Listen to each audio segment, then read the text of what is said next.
We're here today to talk about Jorge Luis Borges, the Argentine writer who invented fictional worlds in which readers could get lost and enjoy themselves in a world made out of literature. So I think, David, one of the most interesting things about Borges is that he comes from a kind of similar world of the early 20th century. That's when he grew up.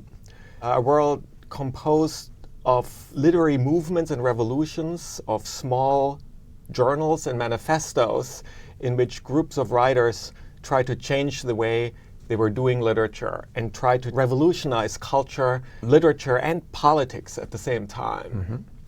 Yes, I think it's interesting to compare, say, to Lu Xun, because with Lu Xun you have him and his friends really reacting against what they see as an ossified great tradition before them, trying to break with the kind of 19th century and the centuries previous.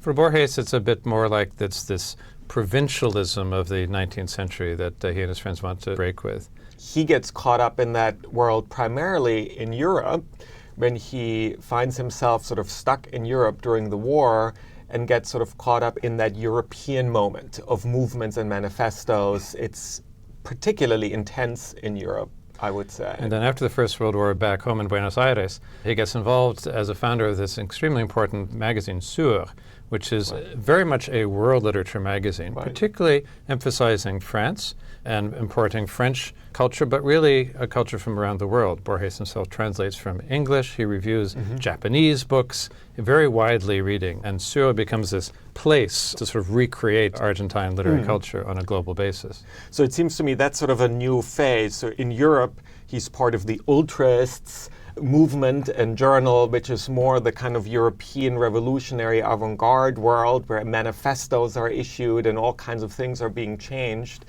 Back in Buenos Aires, maybe because he finds himself back in South America, he's developing this new sort of world literature orientation.